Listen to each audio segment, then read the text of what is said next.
What is going on, everybody? Back at you again with another episode and edition of this Move the Chains podcast with your host and the man of this hour, Sam McIntyre. We're doing well tonight on this late Friday night.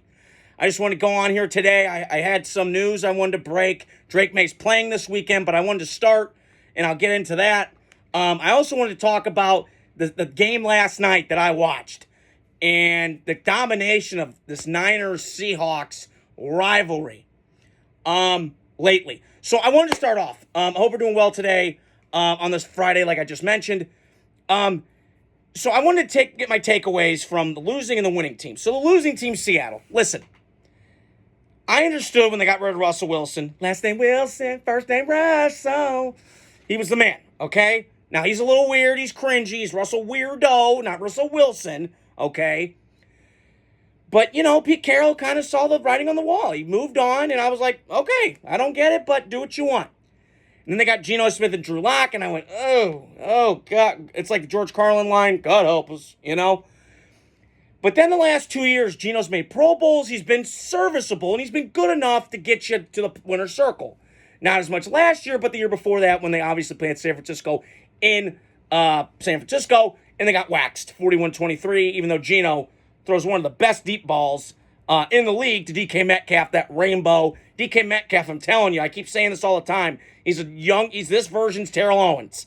He's got a little crazy, got a little needy, but that guy is big, fast, strong, 6'4", 235-inch hand, 6'4", 235-inch body frame. He's a beast. It's hard to cover him. And he's been a dominant player for a long time. Tyler Lockett is so underrated. My dad, last time we were watching the game, he goes, I feel like the guy's been in the league for 7 years, 8. He has been. He's a really good player from Kansas State. And then you got Jackson Smith and Jigba, who just is in that pipeline, coached by Brian Hartline at Ohio State, the wide receiver coaches that just churn these guys out. I mean, it is insane. So, Seattle, I was thinking about this today, and I had to talk with my buddy Grant Sin at the gym about this. I love you, bro. And I wanted to say that the Seattle reminds me, there's about two teams in the NFC that kind of feel like this. The Giants and the Seahawks. They remind me, more Seattle so, before they got Tom Brady, because they were right there. And all they needed was a quarterback, a guy like Tom, a seasoned vet, bring some juice. And I feel like Seattle, Geno Smith's not bad, but I just feel like Seattle, get a quarterback that's a stud. Right now, I don't know if they're going to be like, to me, they could be in that 13 mix. I think, to me, the way their season goes, I don't know what their schedule is next. I'll have to look. But I feel like Seattle, they're right there. They're like Tom Brady to me of that Buccaneer team. They were there. They had momentum. They were winning playoff games with Geno. But they need some more. And I feel like Seattle's in that spot right now. If I'm John Schneider, I roll the dice this year. I roll the dice. They tried it when they had Russell, they went and got Josh Allen. They tried. But I still think this is a really good football team. I think the rivalry, it's funny when it was not Harbaugh against Pete Carroll going back to USC. I'll never forget. I'm Harbaugh not shaking his hand, running stunned him. And then that rivalry obviously was so black and blue. It reminded me of Packers, Bears, a couple of those NFC Championship games, mainly the 2013 one. That was holy shit. That whole era when Harbaugh was playing, there were about 3 NFC Championship games between the Niners, Giants 2011, and then Packers, Bears 2010, and then Seattle, San Francisco 2013. Those were so the most fucking hard-hitting, just nasty thing. And I gotta tell you, I think Seattle's right there. They're really fucking close. I really think they are. If they get a quarterback, they can roll the dice this year in the draft. John Schneider's had a thing of this. They go all in. They went all in when they won that Super Bowl against Denver, when they got Percy Harvin and Clowney and all those boys. Not so much Clowney, but with Percy Harvin.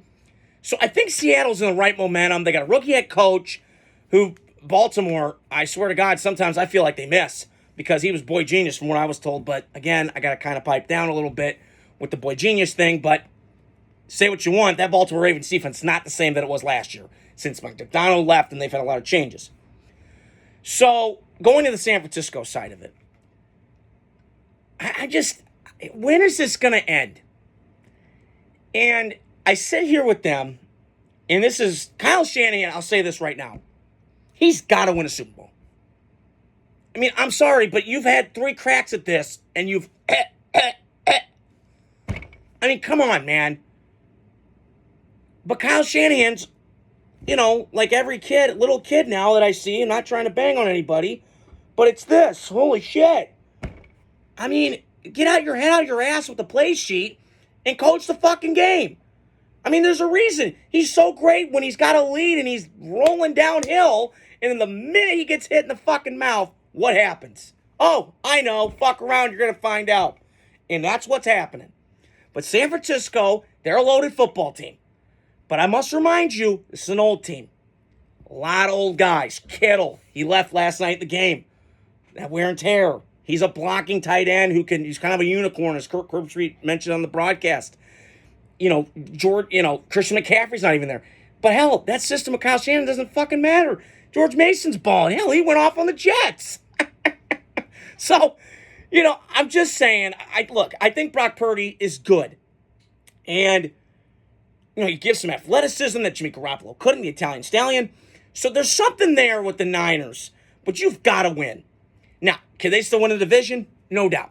I think it's going to be between them and Seattle, to me, between those two. I think Seattle could be a wild card team. We'll see how the season goes, but I really think San Francisco's going to win that division. I had an argument last night. I thought, okay, last night maybe Seattle could take the reins from San Francisco and win this division, but after last night, they're a little bit away. And I just think Geno, great story, great kid, a lot of physical gifts with him. The arm, the mobility. He's a great guy. No bullshit. He's learned. He's taken his lumps. He's gone through the shit tunnel that Andrew Dufresne was in Shawshank Redemption. Great movie, by the way. But my point is, he's seen it. Okay? He's got season. He's got some calluses on those hands, and I love it. But Seattle, time to be aggressive a little bit. Okay? Chips, middle, over the top, all in. Go get it. This receiving core is stacked. I think it's better. This Seattle team reminds me of Tampa that I just mentioned, but it's a little bit better. They don't have the defensive personnel that Tampa Bay had with Devin White and the linebackers and Vita Vea, but they got some dudes, man. I'm telling you, their secondary's really good. Good safeties in the back end. Julian Love, Notre Dame guy. Shout out to Notre Dame. And then you got some guys. So Devin Witherspoon, another Illini guy. Shout out to my cousin Claire. So I just feel like there's something going in Seattle. They're close. I really do. Now, it's going to be a 2-team race between them and the Niners. But I think after last night watching, San Francisco's still a top team. But Seattle's not that far off. If they get a quarterback, because they got a decent offensive line last night. Bosa, I didn't even hear his name. They drafted those 2 bookend tackles, Cross from Mississippi State, and they drafted the other kid. Can't remember his name. But they got the 2 bookends now, and then they just got to get a little bit better interior. But this for the Seattle team is really good. And I don't think there's a lot of momentum. I'd be happy today if I was a Seattle fan. I know you lost, but you got to feel good about your situation. So I wanted to do something that I heard the other day. Drake Maye starting. Ha! Oh, God, here we go. I said it the night. God is my witness. You guys who listen to me and share and subscribe, I appreciate all your love. I said after that draft, Drake Maye is talented, but it's like beauty is in the eyes of the beholder. You got to work with him on a lot of shit. And this New England team, now listen, they got some building blocks on defense I like. I love the Christian Gonzalez kid out of Oregon. I loved him coming out a couple years ago. I like the building blocks they have. But man, you have to have juice offensively in that conference. And you go in your own division, Miami's got speed. Now, it's a lot different without Tua. No question about it. The Jets, they're a powder keg waiting to happen, but they got some dudes on the perimeter, and Breece Hall's got some fast juice to him. Beat. And Braylon Allen, shout out to the Wisconsin. He's balling. And then I look at Buffalo, they got a guy, Keon Coleman, who's 6'4", 215, big body, had the one-hander against Syracuse, I think it was last year, in Tallahassee. That kid's a freak. New England needs guys like that, because I saw him take a little curl route and take it house last week. They need that in New England. They don't have that right now. They're 31st in the league in separation, I heard on one of my pods yesterday. They're not good. Their offensive line's a turnstile. They're letting their quarterbacks get pressured 52% of the time, or 48. It's one of those numbers I can't remember. So I just feel like I'm rooting for Drake Maye. I'm rooting for the kid. Because, I think, again, I get the red shirt year, let him sit.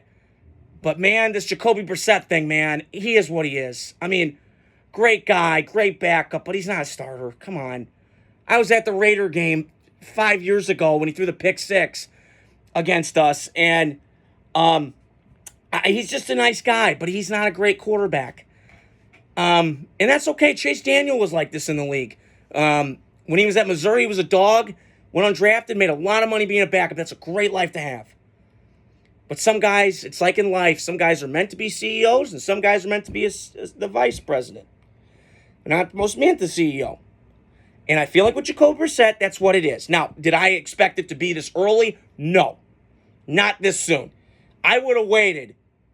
Not against this team. Because Houston, to me, that defense is going to eat this kid alive this weekend. Now, I got to see, I'll be on the road, but I'll be watching. And I'll go back and watch some highlights and stuff, what I see. But I'm pulling for the kid, Drake Maye. I loved him coming out of North Carolina. Not as much I love Sammy Howell, but he's got my name, so a little bit of brownie points. But I'm rooting for the kid, Drake Maye. Great kid. Heard him on one of my pods. Really smart. Got it. Comes from a family of athletes. So we'll see what happens. Listen, I'm pulling for the kid, but I'll tell you what, if you're a Patriots fan, hang on, because this is going to be a 5-year rebuild, man. There's no juice offensively. You have no beep. You got some decent players, but not great.